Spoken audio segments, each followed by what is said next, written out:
Oke, jadi Mas Fahmi ini sebenarnya profesinya tuh sebagai ojol. Di balik profesinya, ia mencoba peruntungan di pasar modal. Hasilnya Bisa scalping begitu, cuman untung rugi ini total rugi. semua berawal dari nekat. Di tengah ketidakpastian pandemi, ia mempertaruhkan asetnya.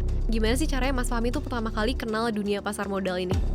Awal pertama kenal itu pas Covid sebenarnya.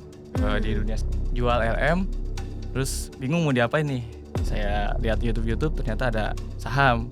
Iya. Mulailah belajar saham, dan belajar hanya kulitnya aja sebenarnya awal-awalnya tuh. Tapi kegagalan awal tidak mematahkannya, karena dia punya alasan yang lebih besar dari rasa takutnya.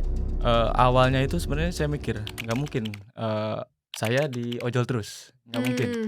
Saya harus improve, saya harus berkembang. Dan tujuannya sebenarnya investasi buat masa depan. Ya kita nggak mungkin jadi ojol terus lah. Dia sadar hambatan terbesar kebanyakan orang bukanlah modal. Banyak orang-orang tuh yang ngerasa investasi atau trading tuh jadi beban, bukan sesuatu yang gampang untuk dipelajari, tapi justru sesuatu yang kayak, harus nanti tunggu pinter dulu deh, tunggu uangnya udah banyak dulu baru belajar. Kenapa sih? Dia menemukan kuncinya.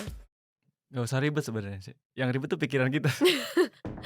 Itu yang ribet paling. Ya penting jalan aja lah. Kita udah jalan kan otomatis jalan kebuka. Bukan mimpi kayak mendadak, tapi sebuah strategi yang realistis dan bisa dijalankan sambil tetap ngaspal. Yang paling santai ya saham sebenarnya.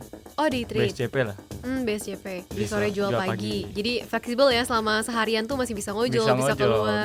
Mas Fahmi cuma cari cuannya sebenarnya tipis-tipis ya. Tipis sebenarnya minimal 2% lah. Dia melihat jebakan mental yang menghancurkan banyak pemula.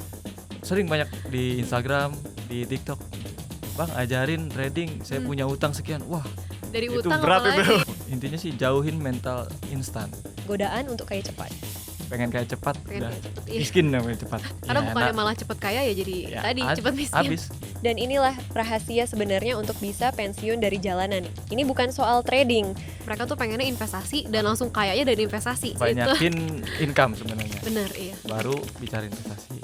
Gedein income harusnya bener. Betul, iya. Jadi investasi leher ke atas dulu, gedein income, baru masuk ke Baru investasi ya. Jangan takut investasi sebenarnya. Jadi mulai aja dulu. Mulai aja dulu.